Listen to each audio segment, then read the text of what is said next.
Assalamualaikum warahmatullahi wabarakatuh. Bertemu lagi dengan saya Muhammad Nurman Ardiansyah. Pada kesempatan kali ini kita akan belajar tentang wireless dan DHCP. Ini dua bab dijadikan satu pertemuan saja karena praktikumnya hampir sama, cuman berbeda sedikit.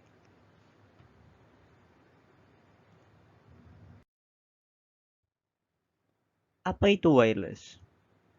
Wireless adalah jaringan nirkabel menggunakan gelombang radio seperti handphone, televisi, radio, atau wifi laptop. Bahkan, komunikasi melalui jaringan wireless sangat mirip dengan komunikasi radio dua arah. Maksudnya, itu cara kerjanya seperti ini.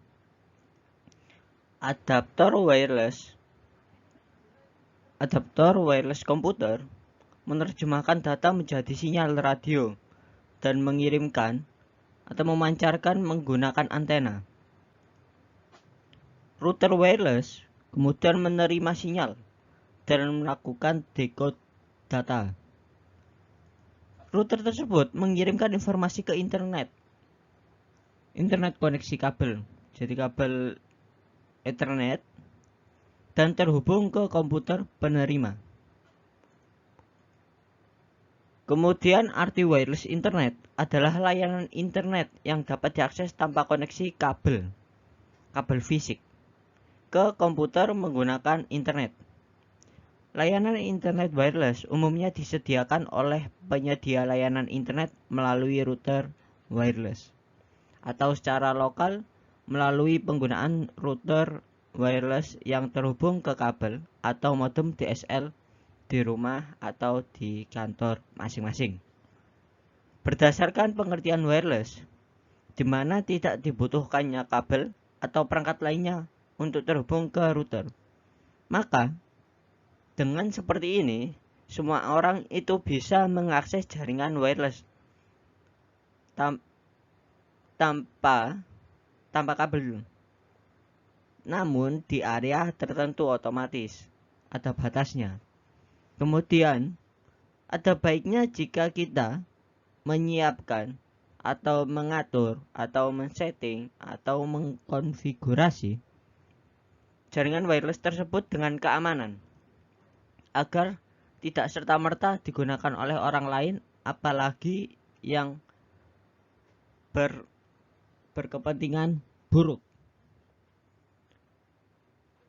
Maka ada teknologi seperti WEP yang digunakan untuk meningkatkan keamanan jaringan pada jaringan wireless. WEP digunakan untuk membuat password keamanan standar untuk mencegah akses yang tidak sah ke akses point. Jadi tidak semua orang bisa menggunakan wireless. Hanya segelintir orang yang mempunyai password bisa terhubung. Pada saat jaringan wireless itu ada 3 buah komponen yang dibutuhkan untuk mengirim dan menerima data. Yang pertama adalah sinyal radio, kemudian format data, dan struktur jaringan. Ketika kita akan mengirimkan data, ketiga komponen tersebut akan berfungsi sebagai alat yang merubah data digital menjadi sinyal radio. Ini ada kaitannya dengan kata decode data. Pada saat menerima data, ketiga komponen tersebut akan berfungsi sebagai alat yang merubah sinyal radio menjadi data digital. Kemudian macam-macam keamanan jaringan. Yang pertama adalah WPA /WPSK, yang artinya Wi-Fi Protected Access Pre-Shared Key. WPA-PSK adalah pengamanan jaringan nirkabel dengan menggunakan metode WPA-PSK. Jika tidak ada autentikasi server yang digunakan, dengan demikian akses point dapat dijalankan dengan mode WPA tanpa menggunakan bantuan komputer lainnya. Komputer lainnya itu digunakan untuk sebagai server. Cara mengkonfigurasinya juga cukup sederhana. Perlu diketahui bahwa tidak semua akses point akan mempunyai fasilitas yang sama, dan tidak semua akses point menggunakan cara yang sama dalam mendapatkan shared key yang akan dibagikan ke klien. Pada akses point D-Link DWL 2000 Up access point, pemberian shared key dilakukan secara manual tanpa mengetahui algoritma apa yang digunakan. Maka keadaan ini berbanding terbalik dengan akses point merek Links WRT54G, di mana admin dapat memilih dari dua algoritma WPA yang disediakan yang terdiri dari TKIP atau AES. Setelah shared key didapat, maka klien yang akan bergabung dengan access point cukup memasukkan angka atau kode yang diizinkan dan dikenal oleh access point. Prinsip kerja yang digunakan oleh WPA PSK sangat mirip dengan pengamanan jaringan nirkabel dengan menggunakan metode shared key. Kemudian WEP atau Word Equivalent Privacy atau shared key adalah suatu metode pengamanan jaringan nirkabel. Disebut juga shared key authentication. Shared key authentication adalah metode autentikasi yang membutuhkan penggunaan WEP. Enskripsi WEP menggunakan kunci yang dimasukkan oleh admin ke klien maupun akses point. Kunci ini atau shared key ini harus cocok dari yang diberikan akses point ke klien dengan dimasukkan klien untuk autentikasi menuju akses point. Kemudian WPA, Wi-Fi Protected Access, adalah suatu sistem yang juga dapat diterapkan untuk mengamankan jaringan nirkabel. Metode pengamanan dengan WPA ini diciptakan untuk melengkapi dari sistem yang sebelumnya yaitu WEP. Para peneliti menemukan banyak celah dan kelemahan pada infrastruktur nirkabel yang menggunakan metode WEP. Sebagai pengganti dari sistem WEP, WPA mengimplementasikan layer dari IEEE, yaitu layer 802.11i. Nantinya WPA akan lebih digunakan pada implementasi keamanan jaringan nirkabel.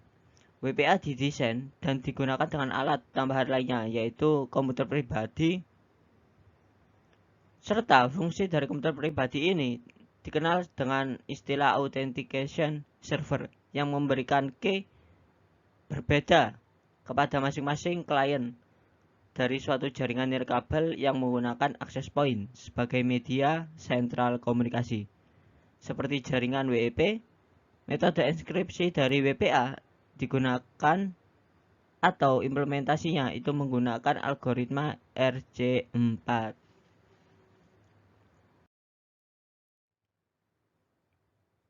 Kemudian ke bab selanjutnya yaitu DHCP. Apa itu DHCP? DHCP adalah singkatan dari Dynamic Configuration Protocol.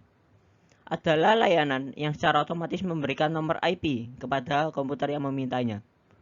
Komputer yang memberikan nomor IP tersebut disebut sebagai DHCP server. Sedangkan komputer yang meminta nomor IP tersebut itu disebut sebagai DHCP client. Dengan demikian, administrator tidak perlu lagi harus membagikan nomor IP secara manual pada saat konfigurasi TCP/IP. Tetapi cukup dengan memberikan referensi kepada server, DHCP server. Pada saat kedua DHCP server client dihidupkan, maka komputer tersebut akan melakukan request server untuk mendapatkan nomor IP. Berikut adalah gambar untuk memahami pengertian yang saya sampaikan.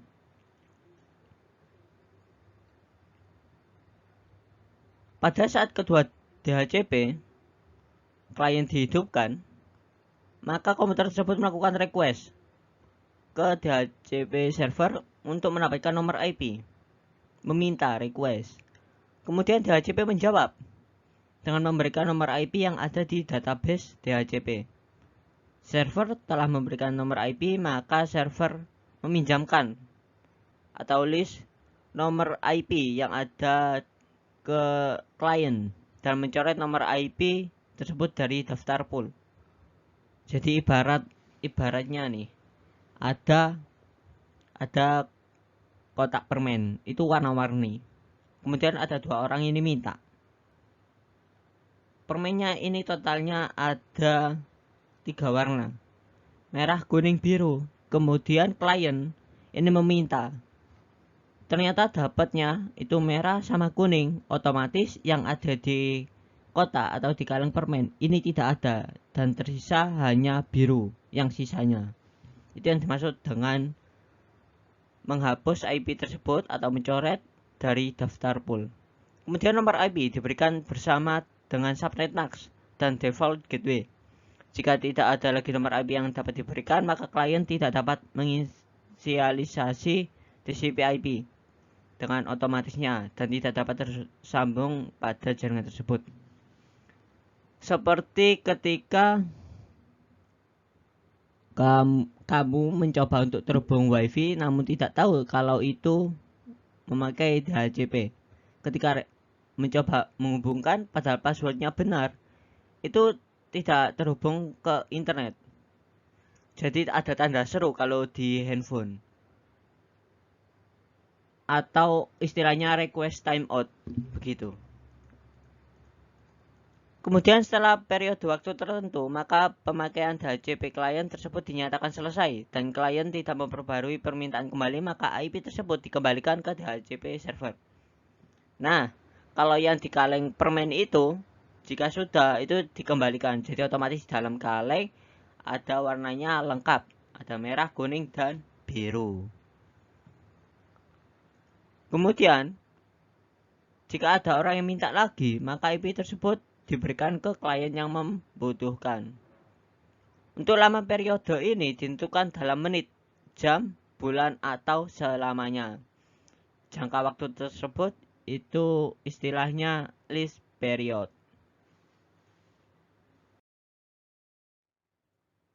Untuk cara kerja, seperti yang ada di gambar, DHCP menggunakan 4 tahapan proses untuk memberikan konfigurasi nomor IP.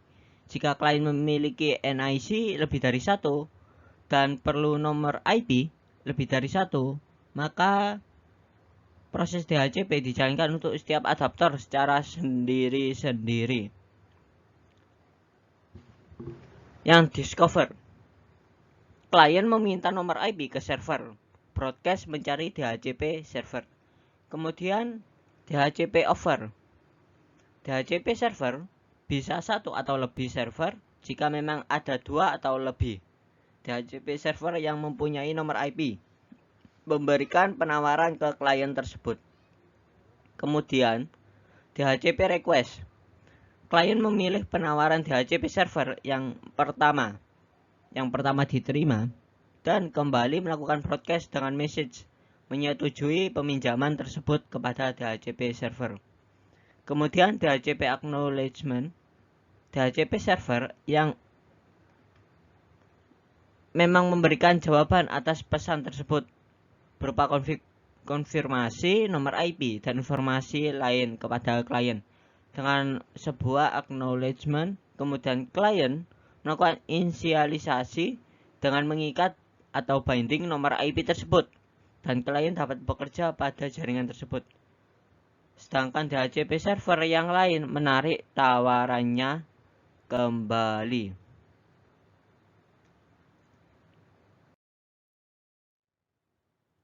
Kemudian kelebihan dan kekurangan. Kelebihannya memudahkan dalam transfer data kepada PC klien atau PC server. Kemudian DHCP menyediakan alamat-alamat IP secara dinamis dan konfigurasi lain. DHCP ini didesain untuk melayani network yang besar dan konfigurasi TCP/IP yang kompleks. Kemudian DHCP memungkinkan suatu klien menggunakan alamat IP yang reusable, artinya IP tersebut bisa dipakai oleh klien yang lain jika klien tersebut tidak sedang menggunakannya atau offline. Kemudian DHCP memungkinkan suatu klien menggunakan satu alamat IP untuk jangka waktu tertentu dari server. Dan DHCP akan memberikan suatu alamat IP dan parameter-parameter konfigurasi lainnya kepada klien. Dan untuk kekurangannya dari DHCP adalah terutama pada server, semua pemberian IP bergantung pada server. Maka dari itu, jika server mati, maka semua komputer akan disconnect dan saling tidak terhubung. Semuanya offline. Sekian materi, maka kita akan melakukan praktikum wireless dan DHCP menggunakan Cisco Packet Tracer. Semangat! Baik, kita akan melakukan simulasi wireless terlebih dahulu, setelah itu DHCP menggunakan Cisco Packet Tracer. Untuk langkah yang pertama, buat rangkaian seperti ini. Untuk sederhana, kalian bisa menggunakan yang lebih rumit atau lebih besar juga boleh. Untuk memahami secara sederhananya itu seperti ini, boleh menggunakan satu buah switch, kemudian 2 access point. Access point pertama ini tujuannya akan dihubungkan dengan laptop, kemudian untuk smartphone ini dihubungkan ke access point 2. Setelah membuat rangkaian seperti ini, skema jaringan, sekarang setting access point 1.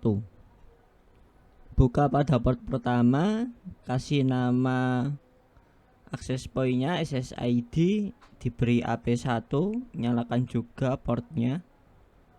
Kemudian menggunakan keamanan WPA2 PSK ini 2.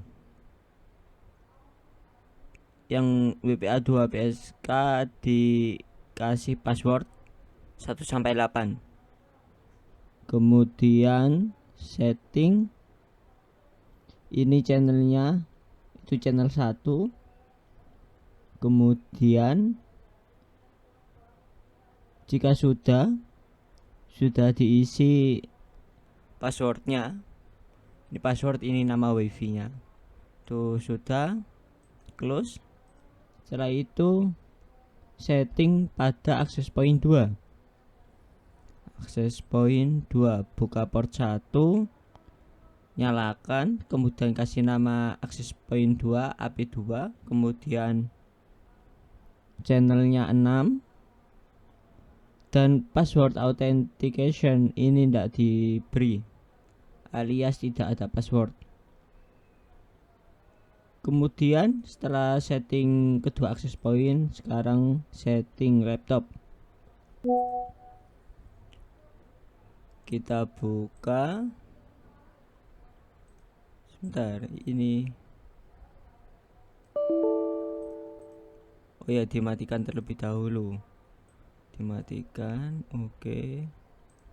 WP diberi. Nah, ini buat menerima wifi yang depannya W. Oh maaf, dinyalakan kembali, jangan lupa. Buka wireless 0. Jika sudah, nyalakan port statusnya, ini nyalakan. Kemudian SSID diberi nama sesuai dengan yang access point pertama. Kemudian metode authentication, diberikan password yang sama juga, samakan 78. Oke. Kemudian setting IP configuration, IPv4 dengan alamat 192.168.1.129. Subnet maxnya ini 128. Jika sudah, kita close. maka hasilnya seperti ini, terhubung.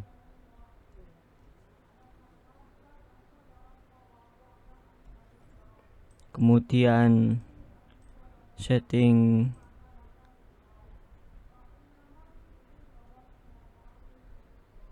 pada smartphone disamakan, SSID-nya juga HP2. Oke, kita tunggu. Terhubung. Agar mengetahui kalau memang benar-benar terhubung, kita buka command prompt yang ada di laptop. Oh ya, jangan lupa ini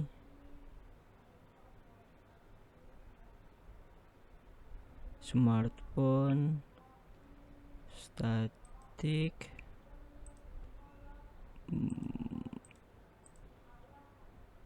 IP configuration, diberi IP address 192.168.1.130.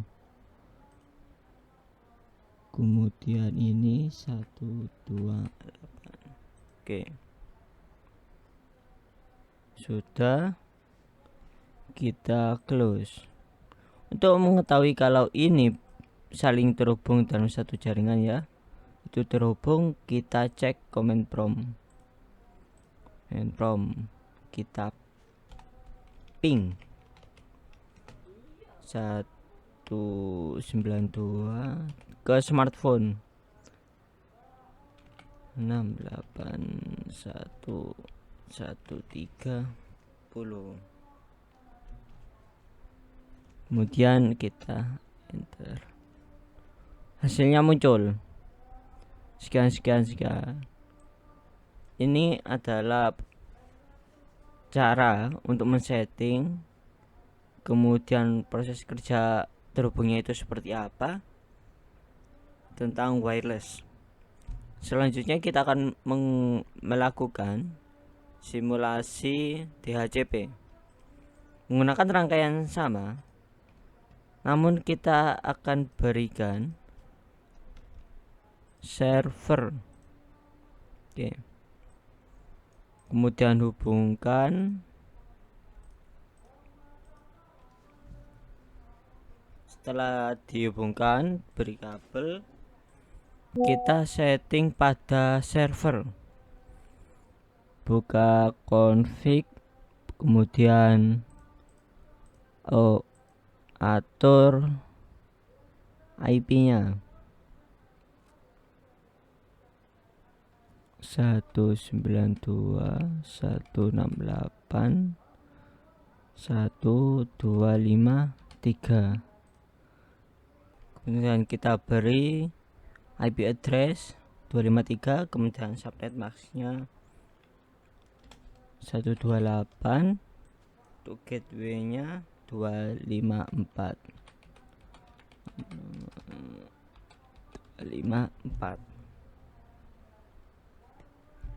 Kemudian kita close. Jika sudah memberi IP, langkah selanjutnya adalah config pada server. Config, kemudian base Ethernet sudah 128, ya, nyalakan juga menggunakan static. Kemudian aktifkan DHCP server dengan konfigurasi. Klik service DHCP, kemudian nyalakan. Setelah dinyalakan, kita setting gateway-nya.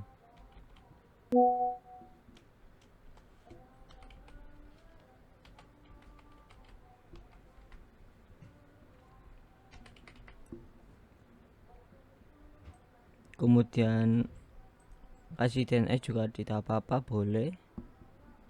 Kemudian IP address 128, startnya start 151, kemudian maksimumnya 50 saja. Setelah itu kita save. Oke, jika sudah di save, maka kita akan pada konfigurasi pada end device seperti laptop. Kita setting pada desktop, kemudian IP configuration, kita pilih DHCP.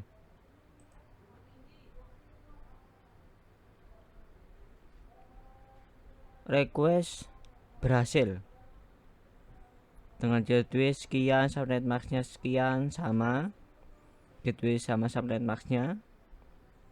Kemudian ganti ke smartphone, buka IP configuration, pilih DHCP, maka akan otomatis dibuat. Kita cek subnet maxnya sama, kemudian gateway-nya sama.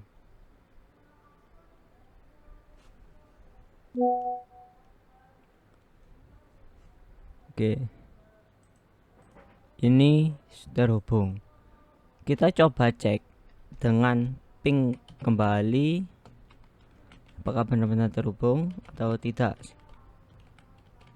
30.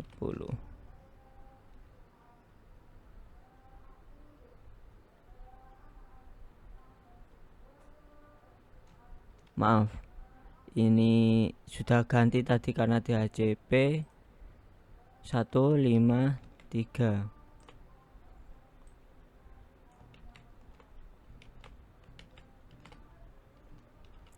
menjadi 153. Kita cek ping 168.1.153.